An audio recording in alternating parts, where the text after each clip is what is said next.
sabi ni Raffy Tulfo, hindi daw sila Malacanang. In other words, hindi sila tuta. Okay.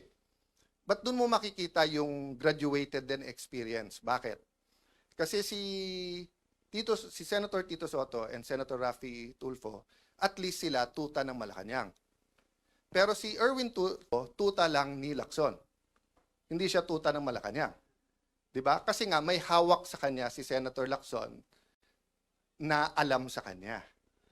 Yung sinabi niya na may tatlong kumausap na wag pumirma. Unang-una, yung dalawa kakampi na nila. Pangalawa, yung kakampi lang isa, nagsabi nakwento din sa akin yon.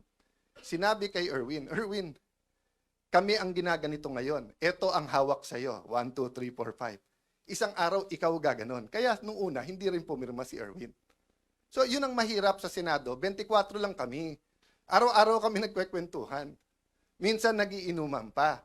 Kaya kung magkwekwento kayo, ayusin nyo kwento nyo kasi alam ko rin yung kwento eh. Di ba? Magkwekwento kayo, bitin pa. Oh, yung totoo. Oh, Erwin Tulfo, isa-isay natin hawak sa'yo. Gusto mo? O, yung contractor na balik-balik sa office mo, yung contractor sa party, o, marami pang iba. Doon muna tayo. O, marami pang iba. Di ba? Okay. So, sabi nung iba, kung sasabihin mong tuta, ano si Senator Lacson? Hindi na po tuta si Senator Lacson, aso na po siya.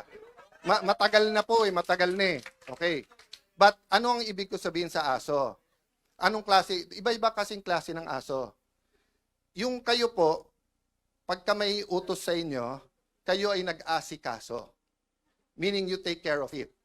Meron din pong aso-kaso. Ano yung aso-kaso?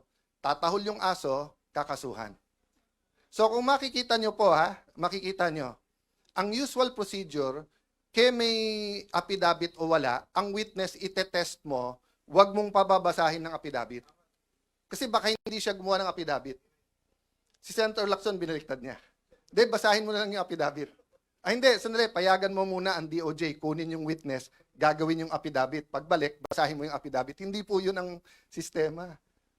Nasaan yung mga abogado na kahit kakampi nyo sa Pinklawan, yung mga dean ng law school, nakita nyo rin yan eh. Noon time na yun, hindi pa panahon magsalita. Kasi akala natin, tama yung pupuntahan. Hindi eh. It's selective justice and some of it's not justice. Yung iba doon, invento.